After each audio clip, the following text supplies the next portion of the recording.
Hello and welcome back. So for you, this is just a different setup. For me, this is the third time we're doing this because the first time posted it, power came back on. So a bit of a delayed, but yay, power. Started filming, got the whole thing posted, immediate copyright strike. Whew. Okay, so then we do a new setup. I think, my wife was just too good at fast forwarding. And so we do a new setup and we film that whole thing. And then in post, when I'm editing, I realize, oh, my thingy ran out of audio space. So then I missed like half the audio. So third time's the charm. Let's see if I even remember the episode. Okay, so where we left off was obviously Sincere and Melanie have had this very tense conversation about Sincere's morning chat with Kata. Now, you could argue that Sincere could have given Melanie a heads up, but she is really mad about this. And so he finally tells her, by the way, I did pull Kata, and she is livid, and she's, whatever. So we're dealing with the aftermath of this. And so Sincere goes and talks to the boys and is kind of like, I'm saying all the right things, and if she doesn't want to believe me, that's on her. But like, this is it for me. Like, I think we're a strong couple, like yada, yada. And you can kind of tell by the end of this episode what the boy groups are going to be. Okay, so we have Sincere and Sean, and they are broing it up. They are besties. Okay, they're going to be a strong pairing. The other pairing is Zach and Bryce, and this almost takes on an undertone of like when those two One Direction boys were like, everyone was like, I think they're dating, and they're like playing this up. So maybe Zach read a lot of One Direction fan fiction about those two boys secretly dating, and now is like living out that fantasy. So good for him, and more power to him. So they are kind of the boy groups. The girl groups have not really solidified. Okay, and the reason why is there's about to be drama. So we kind of get this chat between oh my gosh, it's like I look at the bright light and I just see spots. So we get a chat between Anaya and B is expressing this like, I kind of wish Kenzie would have said something to me before she went and drooled all over my man. And Anaya is affirming in this and is like, yeah, you know what, probably, but maybe you should tell it to her. That's what she tells us anyways in her confessional. And then we get this conversation between B and Gabriel, and B is basically just expressing like, we have a lot of sexual tension. There's a lot of it, but like, do you like me? Like my personality? And he's like, yeah, I think you're super confident. You're good with your words. You know what you want, and they're flirting back and forth, and then they're immediately making out again. So, and to think about it, the only conversation I can recall them having is that time that he asked when he was going to see her Mexican side. And so maybe I just like missed it, but they're basically only ever making out. And so then Gabriel also confesses, oh, I had a chat with Kenzie, and like, she is my type, which he's from Miami, like whatever. But he does say that there were some cultural differences, which is his way of saying, I believe when she tried to speak Spanish and was drooling, I got the ick. I got the ick a little bit. And so, it feels good. They're solidifying, let's say. And so then we move to this conversation between Anaya and Melanie. And see, so Anaya is always in the middle of every conversation, okay? And Melanie is telling her about how the chat with Sincere went, and she's heated, right? You can tell she is pissed. And so she starts saying all of this crazy shit to Anaya, such as, I could pull any man I want. In fact, he wants to explore, fine. I'm going to explore. I'm going to pull KC tomorrow. Last I checked. And the thing about it is obviously they're all there to get to know each other, to explore, but there's like a way one should move in the villa. Just like a quick, hey, you know what, I am interested in KC. I'm so sorry, Anaya. I hope that doesn't make you uncomfortable, but I think I just want to pull him for a chat and feel it out. And so then we get like bedtime routine, and Casey's kind of affirming, oh yeah, like Anaya and I are on the same page, we don't ever really get jealous of one another, like she's never jealous, and it's like maybe she doesn't like you that much, but we'll find out. So that's cool. Okay, so oh, what's his face, Zach is over by Bryce and Trinity's bed, and he's like cuddling up on Bryce and like hugging him, and Trinity just kicks this man out of bed. It's like, go, get out. And that was pretty funny. And then Melanie gets in bed with Sincere, and Sincere tries to cuddle her, and she says, no, we are not cuddling tonight, so no cuddles for Sincere. The only really other notable thing from bedtime was when Sean, okay, so the lights go out, and Sean goes over to Kenzie's bed and kind of creeps up on her, and Kenzie is like, who is this? And then he kisses her, which is fine. But then his thumb, okay, just goes right over the front of her neck, and he's got her like Darth Vader, and she seems to like it, so I guess that's fine. But like, I don't know, I just feel like maybe you should talk about it a little bit. Anywho, and then we have it's morning, okay, so everyone sleeps, we wake up, and we are right into breakfast. And so Sincere brings Melanie up some breakfast and is like, here you go. And they get some kisses, but then he leaves and she's like, I don't even want to eat it. Okay, we get it. You're still mad. The boys the night before said that she went to bed with a vengeance. And they were right with that one. Melanie is still mad. Okay, that storm is a brewing, and there's an apology from me to Kenzie coming up later. So then they go through no time in the morning, and Melanie immediately pulls Casey for a chat, and they have a very whatever conversation. Melanie's putting it on really, really thick, and Casey is like not into it, but he has his guard up because everyone is so clear what's happening. She's not really interested in the other men. She's interested in hurting Sincere and punishing him for a slight that she feels that he has committed. And that's just very clear to everyone. And so we do find out in this chat, though, that Casey has like he has 7 brothers and sisters on his mom's side, and then an additional 10 siblings on his dad's side. So big family. Doesn't mean he wants one. He's medium. And we already know, and Melanie does remind us by reminding Casey that she's ready to pop out as many children as her man wants. Ooh, okay, have that football team. There it is. And so then we get this funny little conversation between Zach and Kata, and they're, chatting, and they're still very into each other. And Kata is like, do you shave your legs? And he's like, yeah, I like to be hairless. And so he shaves everything, including his butt. So that's fun. And then we get Kenzie and Melanie talking. And I think, because we all know how I feel about Kenzie. I've talked about it. And I feel like this is such a missed opportunity of 2 Delulus being a fierce duo, because Melanie's going to stomp on that. And so it's not going to happen, or it's not going to happen for a while. But I feel like these two, honestly, it makes sense. And so they're kind of chatting about the chat with KC, and then they get it. I'm not going to scream because I don't want to disturb my neighbors if you can hear their dogs.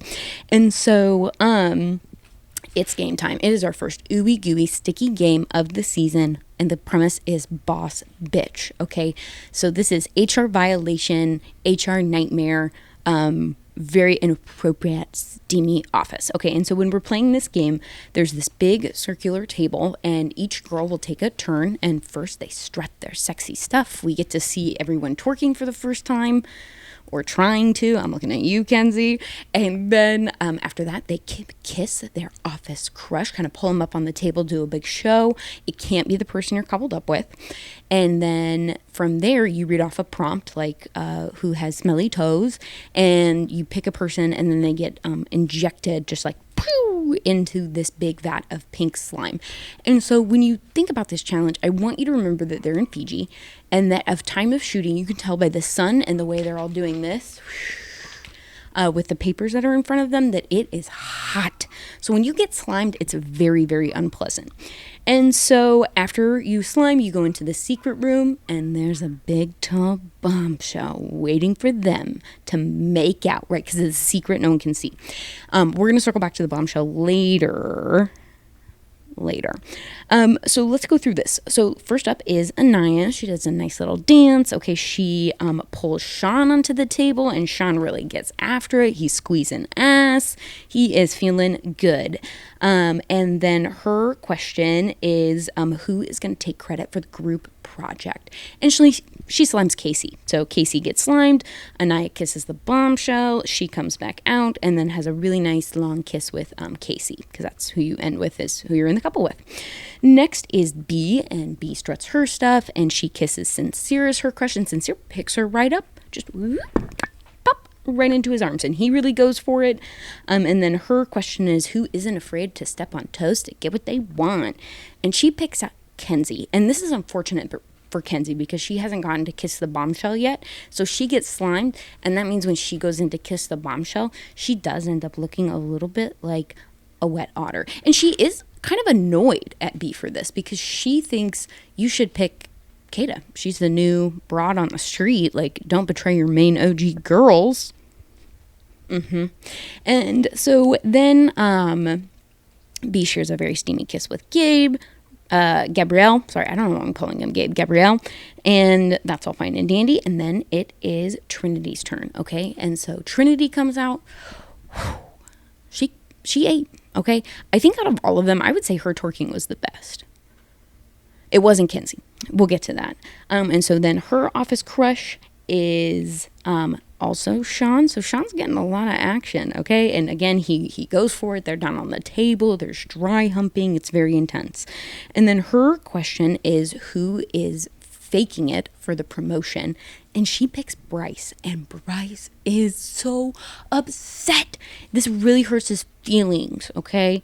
Remember that, because it's gonna come back later. He's laying the groundwork.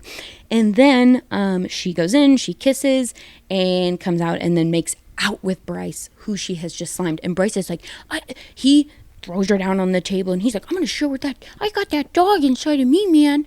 And he just gives me the ick, and I don't like him. Okay, and then it is Kenzie's turn. And now Kenzie really goes all out. So I'm not going to show you because I'm one, standing on a stool, and two, these these pants have a hole in the ass. So, but she turns around and she shakes what's there, but it's really more like her whole body is just kind of twisting like this. And I can't twerk either. Okay, it just wasn't very impressive. And then she crawls around on the table, and she crawls up to Kata and is like, do you want to kiss? And then they share the lamest, most just... Listen, legally, I'm allowed to have an opinion on this. Okay, I have a wife that legally gives me the right to voice my opinion on the internet about this, and it was bad. So then she crawls down the table, and she licks the side of Gabriel's face, and then she goes to the very end where Zach is, and then she goes, you get none. So she swerves him for the third time. She's got to get over this at some point. Then her office crush is who is it? It's Gabriel.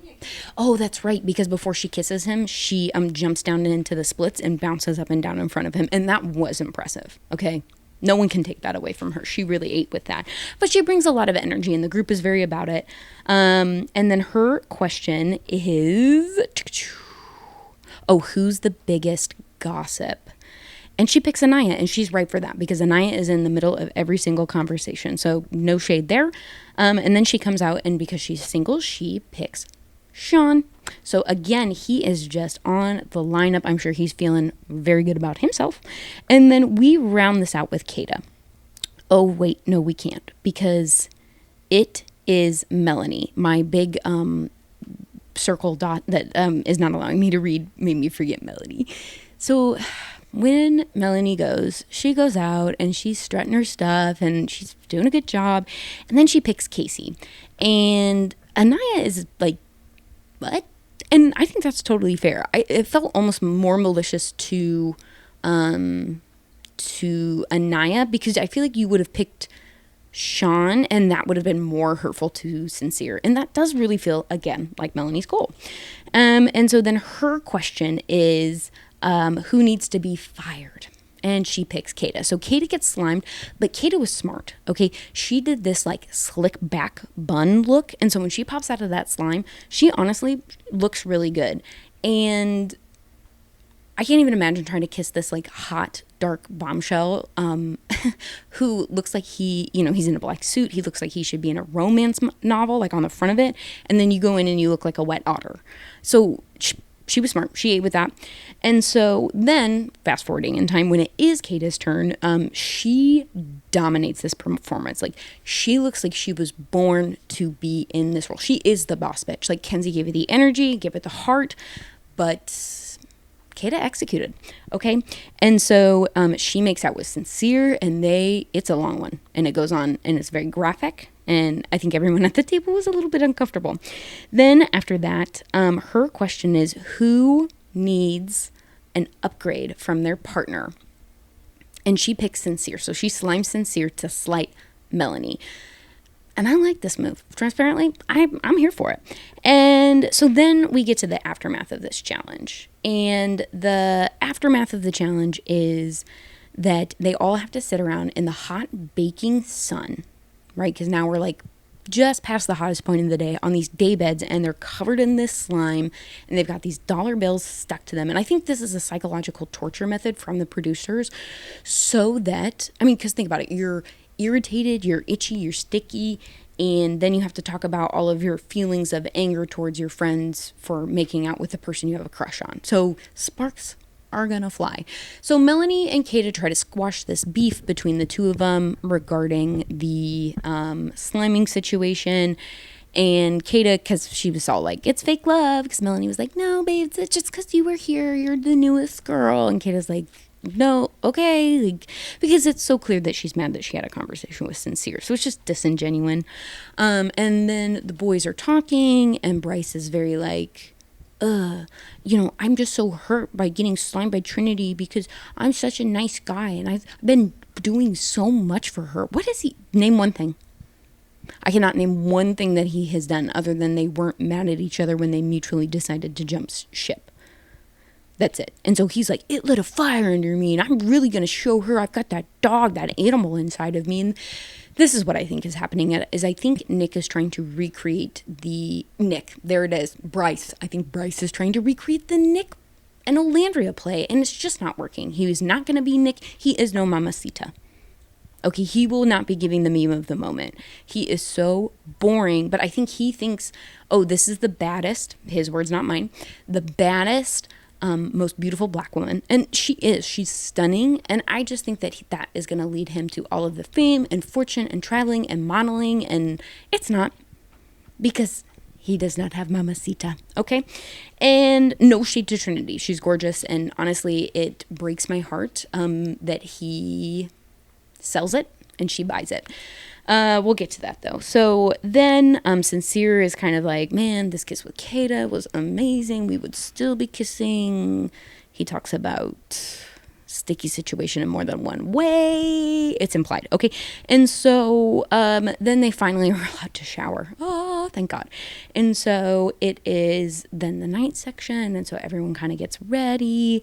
And we've got Bryce and Trinity, and they have this conversation where I don't know how he finagles his way into this, but she's like, oh, I didn't mean any shade when I said you were faking it. I just mean like I was getting friend zone vibes from you. And Bryce is like, no, we're building a foundation. It's like, because we can like talk to each other and I'm so comfortable around you. What have you talked about? Literally last episode, she was saying you were surface level. You never have any real conversations, but she's bamboozled by this. And so then she goes and she runs and she tells Anaya, hey, oh my gosh, this conversation, it went so good. I think he's right. And Anaya is just like, yes, it's so good. Yay. And it's like, okay, what happened? I thought we were going to be telling each other when we were being delusional. Was that not the pact? I'm pretty sure they said that on day one. And so Anaya, and this is why she is the gossip and always in the tea, because she's just going to gas you up no matter what decision you're making.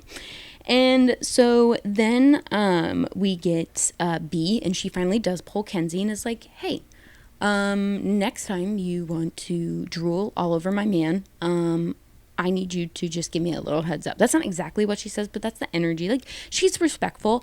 And to my surprise, Kenzie takes this really well. She's not defensive. She kind of apologizes. She's like, oh my gosh, yeah, I hadn't really thought about it. I'm sorry. I think I haven't felt that spark yet. And so I'm really in my own head. And like, they have a really nice conversation as B is like, oh, I hadn't considered it from your perspective of like, it's a really high stress situation for you. And so this is like very healthy conflict resolution. And we need to keep that in mind, okay? How Kenzie reacts, because I was wrong. I put things on Kenzie that I shouldn't have. And it was Melanie all along. I'm disappointed in myself. Anyways, we'll get there. And so then we get, let's see here. Wow, it is just like this big dot from the projector. I literally can't see it. Anyways, we'll just blow right through it. Nothing important happened. But what did happen is that they get a text. Gather around the fire pit. That's what it is. It's time to meet Corbin. Okay, now this is our bombshell, Corbin. And this is how Corbin describes himself. I'm 6'4". I'm very goal orientated and straightforward, and he is boring. He reminds me of a telephone pole. This is what it's giving. I am 6'4". I am very conventionally attractive, and I have never ever had to have any iota of personality. And everything he says sounds like he's reading from a script. Like, and I understand in this first section when he comes out and he's like, nice to see you all again, ladies. Do you want to tell them? Or should I tell the boys? Like, I understand the producers made him say that, and that's why that feels scripted. But then the whole chat with the girl. Oh, yeah, and just in case you cared, the boys are like, oh no, oh, they kissed, whatever. And Zach is actually he's like, he's really panicked about it, which is actually so funny. Anyways, and so then Corbin gets to talk with all the girls while all the boys watch this. And I'm going to tell you right now, Melanie is doing too much. Okay, they're in like a semicircle, and Melanie is like sitting, it's like Melanie, Trinity, and then Kenzie. And Melanie is like leaning in front of, blocking the view of Kenzie and Trinity. And literally while they're talking to this man, Trinity is like, girl, sit back. Like, we're all here. Like, kind of tries to check her in the moment, and as does Kenzie. And Melanie blows right past it, keeps doing it. And so the important thing to remember here is Kenzie is the single one. She's vulnerable. She's at risk of getting dumped from the island if there were to be a vote. And B had, in her conversation with Kenzie, talked about how you should have first dibs when the bombshell comes, since you're single and vulnerable. And everyone kind of agrees with this consensus, except for Melanie. Except for our girl's girl. What does she do? Pulls Corbin right away. So they go off and they chat and they have the most boring conversation, and Melanie continues to date people like it's a job interview, and just with the FBI line of questioning, girl, relax. Like, just as you say to B, relax. And so while this is happening, the girls are like checking with each other, like, yep, we didn't like that. That was not moving correct. Like, that didn't feel good. It felt icky, right? And Sincere is kind of like spiraling. He says that he goes through all 7 stages of grief in 25 minutes, which I think is funny. But I think why Melanie is so excited by Corbin, I mean, it could be that he's 6'4" and attractive, but what I really think it is this is a man who isn't tied to any of the girls and any of the boys. And if she gets in there and gets in there early, he will have no problem being very outwardly which is going to what? Hurt Sincere. Because what is it about? Hurting Sincere. And so when Melanie comes back down, she's like, he's so hot. He's so hot. And the girls are like, yeah, we could tell you really liked him. She's like, we were giving each other googly eyes, and it was googly eyes. And so then B, being B, respectfully checks her, and she was like, yeah, it was a little extensive. It was a little much. It was a little over the top. And Melanie immediately is not open to the feedback, gets defensive, and is like, oh, well, it wasn't on purpose. Drop it. Turn it over. And it's tense. She's like telling B to relax, and the tension kind of like builds but doesn't bubble over because Melanie whips around to Trinity, and Trinity is like 2 hands up. I could see it from both sides. Like, I don't think you did it on purpose, but like, and then it's this awkward silence, and the boys are like, it looks tense over there. It looks tense, doesn't it? And it is. And so then Trinity tries to smooth this over and is like, well, how was your chat? And Melanie's like, I don't want to chat. And she gets up and she walks away. And who does she walk over to? Zach and Kata. What? Girl, you guys have beef. Why are you going over there? She's like, but you can tell like something inside her has snapped. It snapped. And so she's like, can I just come over here? I need to talk to somebody. And Kata's like, ugh. And then Anaya comes running over. Hey, can we go chat? And Melanie just starts repeating, I'm not going back to the couch. I'm not going back to the couch. Over and over again. And then this is replaced, and she's got this crazy, her head is kind of half cocked, and I haven't seen the movie Obsession, but based on what people tell me, it's kind of how it was feeling to me, like the very beginning stages of just becoming unhinged. And she then starts walking off back towards like the interior of the house, right? Because they're in the backyard boogie space. And she is like, give me 10. Give me 10. And it doesn't really sound like she's talking to the to the contestants. It sounds like she's talking to the producers and saying like, give me 10. Like, I need my smoke break. And that is where we leave the episode. What we know will happen on Sunday night is there will be the first dumping of the villa. I'm guessing all the girls are going to be safe and one boy is going to be dumped. And, oh God, I just want it to be Bryce so bad, but Melanie might ruin that for me. So we'll see. If you watched this all the way to the end, thank you so much. Let me know how you like this new setup. Thank you so much to my wife for the lovely illustrations as we ran through these shenanigans. I will see you guys tomorrow.